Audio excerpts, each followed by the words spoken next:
You also do have a sales estimator built in. This is extremely straightforward. I think most tools have this. It's just a general idea of, you're looking at competing products. It's the main use case that I use.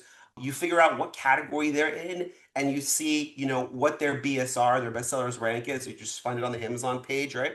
And then you can put that in, and with that rank, Hmm. you can basically have a high level estimate of monthly sales. So super straightforward. I think everybody's pretty used to this. Again, this is fully built in. It's And Michael for US market only, right? We're looking here. This is for US only at this moment, I believe. that's a good question. I actually think not. I actually think this particular one would work for every market that we have. Yes, yes, this one does Oh, work for so we need to books, but I change don't want to get into the books.